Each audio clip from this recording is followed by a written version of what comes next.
Hello everyone. This is the city built on 7 hills. This is known as the City of Museums. This is also called the Eternal City. This is also the city associated with the Golden Age of Rome. All roads lead to this city. And this city is the only capital in the world that has another capital inside it. Welcome to Rome. The Eternal City of Rome. Rome is the capital, and is located in the center of the Italian Republic. The city has a population of 4.2 million people, equal to half of the population of Hanoi. And the area is 1.285 square kilometers. What is special is that this city has a history longer than the history of this country itself. The unified Italy that we know today was divided for a very long time in history, with a number of different independent kingdoms throughout this part of Europe.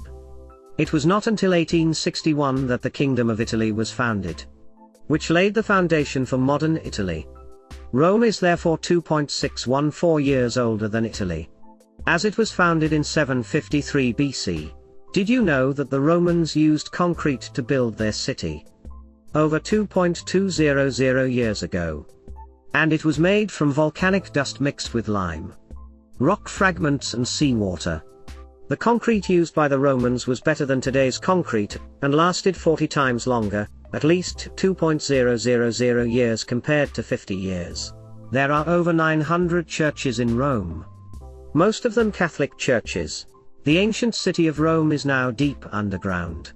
What you can see in Rome today is very different from what ancient Rome looked like. This is due to a number of factors.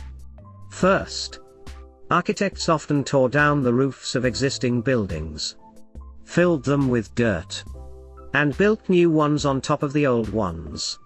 The Tiber River also flooded frequently, adding layers of mud to the city.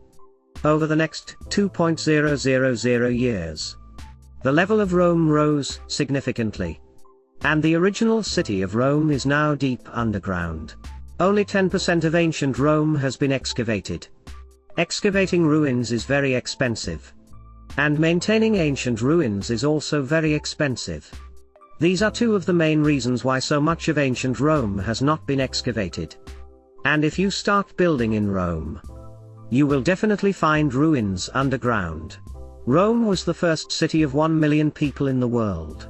This is a pretty interesting fact about Rome, showing how Rome was the center of the known world in ancient times. Rome reached 1 million people in 133 BC, for comparison. Paris only reached that number in 1850 and London in 1810. Well, that's how massive ancient Rome really was. At its peak, the entire Roman Empire had around 90 million people. Ancient Rome was 32 times more densely populated than it is today. Can you imagine? This is definitely one of the crazy facts about the history of Rome. With a population of around 1 million, and the city within the Aurelian walls covering 13.7 square kilometers. The population density in ancient Rome was 73.000 people per square kilometer, 189.000 per square mile. That's 32 times more dense than Rome today, and 6.6 times more dense than New York City. Rome is the most visited city in Italy. In 2019, over 9 million tourists visited Rome, making it the most visited city in Italy ahead of Milan and Venice. It is ranked as the third most visited city in Europe after London and Paris, and the 16th most visited city in the world. All roads lead to Rome. The phrase "all roads lead to Rome" is a famous saying, and it was true in ancient times. During the Roman Empire, a total of 80.000 kilometers of roads radiated from the capital and connected many parts of the world, all the way from England to Turkey to Egypt. Many of these routes are still in use today. A recent cartographic study revisited this phrase and mapped out 400.000 starting points across Europe, and found that all of the routes could reach Rome. Even today, the road network was one of the keys to the expansion of the Roman Empire. It allowed the Roman army to move quickly to another part of the empire. To deal with external threats or simply to maintain the empire. The army was known for its speed. Thanks in large part to the roads. The Roman army could walk as fast as 40 kilometers per day, 25 miles per day. Meaning they could walk from Rome to Naples in just 5 days. City of Fountains. Over 2,000 years ago. The Romans began to prioritize water supply. They brought it into the city through aqueducts and canals. Setting up fountains all over the city. Many of these still exist today. And the city boasts over 2,000 fountains. More than anywhere else on Earth. The Trevi Fountain, Fontana di Trevi, is the largest and most beautiful fountain in Rome. The structure is elaborately built with statues of the gods. It would be remiss to mention Trevi without mentioning the habit of tossing coins for luck and making wishes. This is also what makes the fountain special to tourists around the world. It is believed that when you throw a coin with your right hand, it will slide over your left shoulder, bringing good luck. Legend has it that throwing 1 coin will make your wish come true. Throwing 2 coins will make your wish come true. And throwing 3 coins will make your wish come true. An estimated 1.3 million euros are thrown into the fountain each year, which equates to 3.561 euros per day. The money is collected every night, and used for community activities. Roberto Cisaletta was arrested in 2002 for collecting loose change from the iconic fountain using a small fishing net, a rake and a magnet. He did this for 34 years. And on some days would collect around 850 euros. The Pantheon has been in use for nearly 2,000 years. Let's go back even further with this next thing on our list of interesting facts about Rome. The Pantheon is one of the main landmarks in Rome. And is definitely a must-see in the city. It was a massive Roman temple.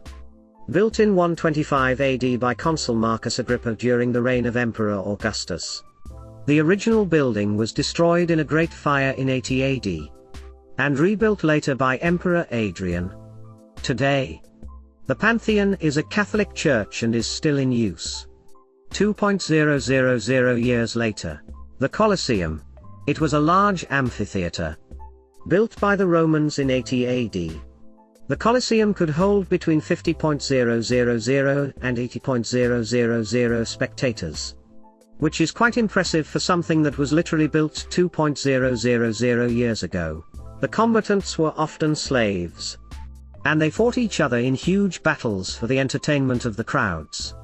At first, these battles were fights to the death. The defeated or injured gladiator was sentenced to death in the arena.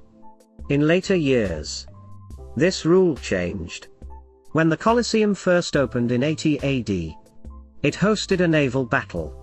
The amphitheater was flooded, and gladiators fought on ships and in the water. These events were quite popular, and were often held in the amphitheater, but could also take place outside in lakes. Over 500,000 gladiators and 1 million animals were killed in the Colosseum, including wolves, snakes, hyenas, giraffes, lions, and tigers, among others. The Romans killed so many animals in the spectacles that some species even became extinct. The country in the heart of Rome. The Vatican is the smallest country in the world. Located right in the heart of Rome, Italy. The name of the Vatican City is taken from the name of Vatican Hill, one of the 7 hills of the capital Rome. This country has gone through many historical ups and downs and is currently a monarchy headed by the Pope. Many citizens have Vatican citizenship, but live abroad, actually in Rome. Italy, the largest community in the Vatican is priests from all over the world who come here to live and study. The Vatican has its own stamps, passports, license plates, flag and anthem. But its currency is the euro. The Vatican has a train station with a total length of just over 800 meters. But there is no tax system. There are no taxes because the country does not produce any commercial goods. The Vatican City has a population of only 800 people but has up to 5.5 million visitors each year. This is a huge number compared to the area of only 0.44 square kilometers. The radio station here broadcasts 20 different languages. The Vatican has no prisons. All cases that occur in the Vatican are transferred to Italy for settlement. That is something that seems impossible to find in any country in the world. The embassies and consulates are all located in Italy. It sounds quite strange, but that probably doesn't matter to the Vatican because this country has a very small area, only 44 hectares, and is located in the heart of Italy. Therefore, to reduce the narrowness in the heart of the city-state, more than 100 embassies of countries around the world in the Vatican were built on Italian territory according to a written agreement between the two countries. And of course, the Italian embassy in the Vatican is also located in the heart of Italy, making many people feel funny, special and interesting. St. Peter's Basilica. St. Peter's Basilica, the most famous landmark in Vatican City. It brings together Catholics from all over the world. Masses are attended by between 15,000 and 80,000 people each. This basilica is also the largest church in the world, both in terms of interior area and seating capacity. It took 150 years to build St. Peter's Basilica, starting in the early 16th century and finishing in the mid-17th century. The basilica is also the resting place of popes and several important figures. It is also believed that St. Peter's crypt is located here, just below the main altar in the center. St. Peter's Basilica is where all important ceremonies of the Vatican are held. St. Peter's Basilica is home to many works of art, most notably works by Michelangelo.